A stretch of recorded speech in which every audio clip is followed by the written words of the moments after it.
Self-coaching adalah kemampuan untuk melatih diri sendiri, bukan dengan menyalahkan keadaan, bukan pula dengan menunggu orang lain berubah, tetapi dengan belajar menyadari pikiran yang sedang kita pilih, perasaan yang sedang kita rasakan, dan tindakan yang akan kita ambil. Karena setiap pilihan akan menentukan arah langkah kita berikutnya. Dan dalam perjalananku, Allah mengajarkanku melakukan semuanya melalui 3 langkah sederhana: sadar, jeda, pilih. 2 kali kecelakaan dengan 2 mobil yang berbeda mengubah kehidupan keluarga kami. Penghasilan berubah, status pekerjaan berubah, asuransi berubah, utang mulai bertambah, dan suamiku harus menjalani tindakan medis.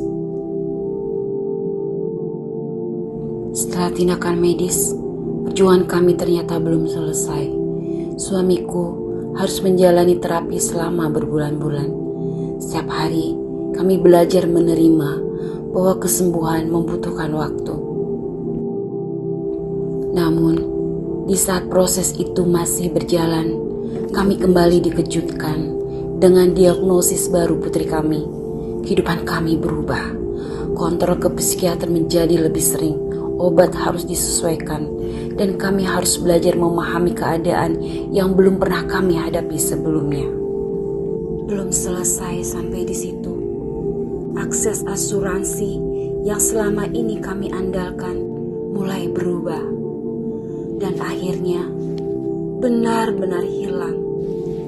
Saat itu aku hanya mampu berkata, "Ya Allah, sekarang kami harus bagaimana?"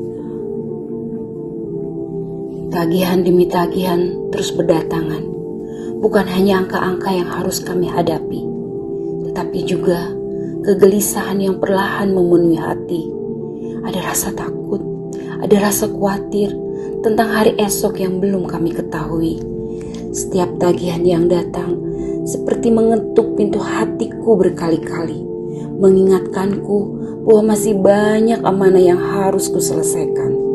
Ada saat-saat ketika dadaku terasa semakin berat, bukan semata karena tagihan itu, tetapi karena aku ingin keluargaku tetap baik-baik saja.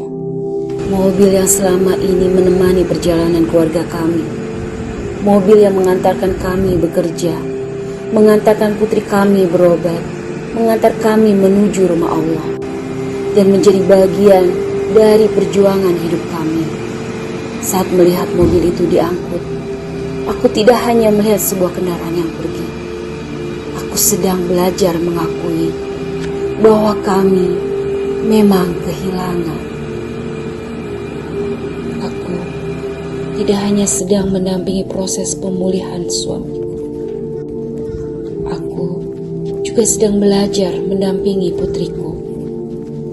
Suamiku sedang berusaha menerima perubahan besar dalam hidupnya. Rasa sakit, keterbatasan, dan perubahan yang datang setelah kecelakaan seringkali mempengaruhi emosinya. Di saat yang hampir bersamaan, putriku juga sedang menghadapi perubahan setelah diagnosis barunya. Ritme meldonnya menjadi lebih sering. Sebagian di antaranya bahkan membahayakan keselamatan. Ada saat-saat ketika kami harus meminta bantuan layanan darurat. Di tengah semua itu, aku merasa seperti berdiri di antara 2 badai. Di tengah 2 badai itu, aku pun ikut terluka. Bukan hanya tubuhku yang mulai lelah, tetapi juga hatiku. Ada hari-hari ketika tidur terasa singkat, pikiran terus berjalan, jantung berdebar lebih lama, air mata jatuh diam-diam. Namun di hadapan keluarga, aku tetap berusaha berdiri. Aku belajar bahwa luka tidak selalu terlihat. Ada luka yang tersembunyi di balik senyuman. Ada luka yang hanya Allah yang mengetahuinya. Ada luka yang tidak membuatku berhenti melangkah, tetapi membuat setiap langkah terasa lebih berat. Disitulah aku menyadari, aku terluka ya Allah. Aku lelah.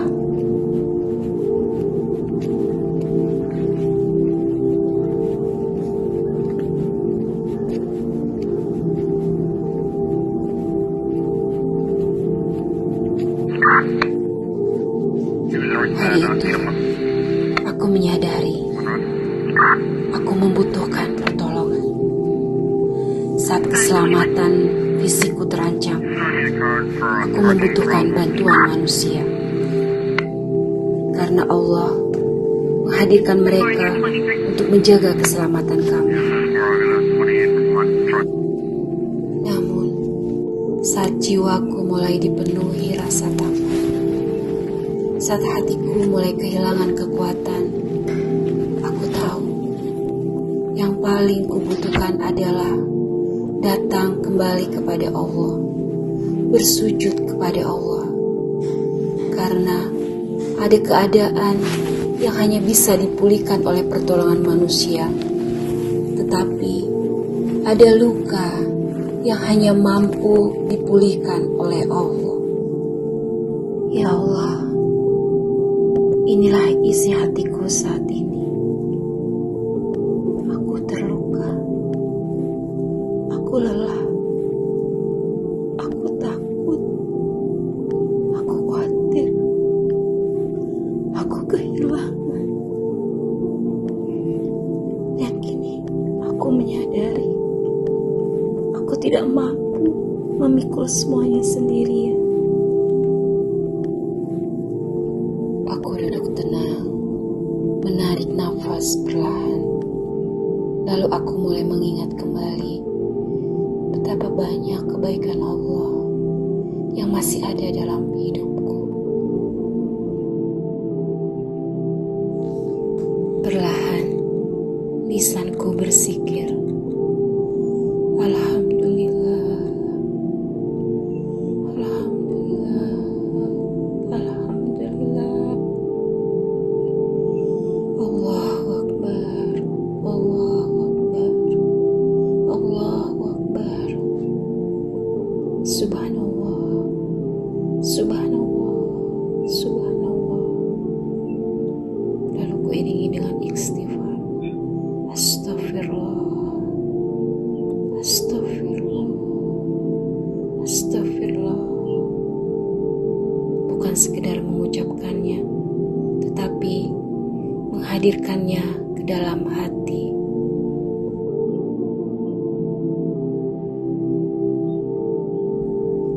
Di sanalah aku mulai berbincang dengan Allah tentang semua yang kurasakan, tentang semua yang kupikirkan, tentang semua yang belum kupahami.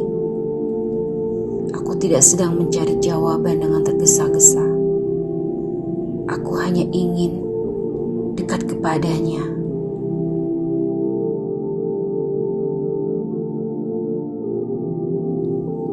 Bolehkah aku melepaskan semua belenggu ini? Jawabanku, boleh. Maukah aku memaafkan? Maukah aku meminta maaf? Maukah aku memilih pikiran yang lebih baik? Jawabanku, mau.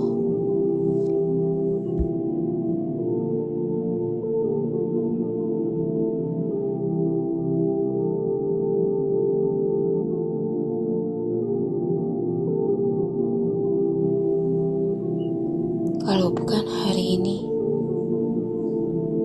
lalu kapan? Hari ini, aku memilih membuka hati. Hari ini,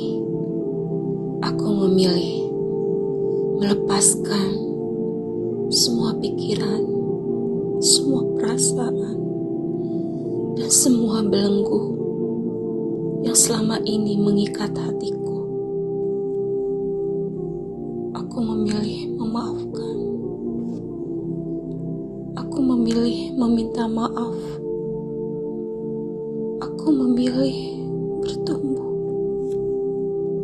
Dan aku memilih melangkah. Inilah hidupku setelah aku memilih melepaskan.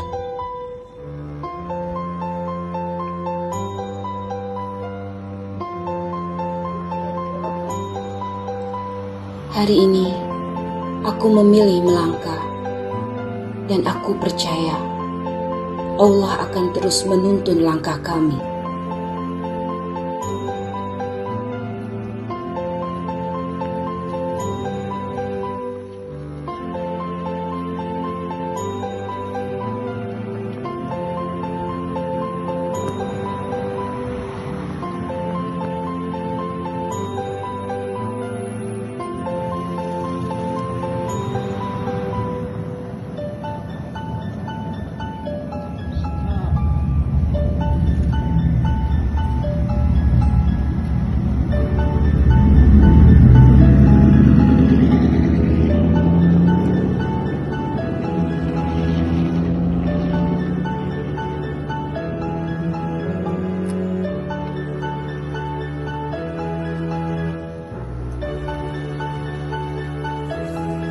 Kami belum sampai tujuan, tetapi kami sudah memilih untuk terus melangkah.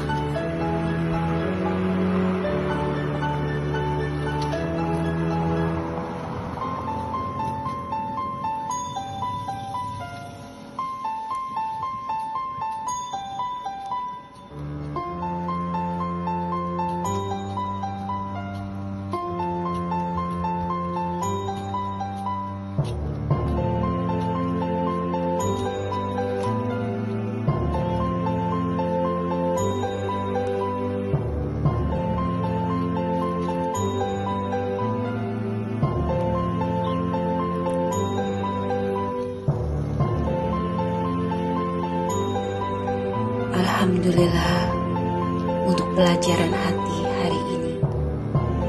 Bismillah untuk pelajaran hati selanjutnya.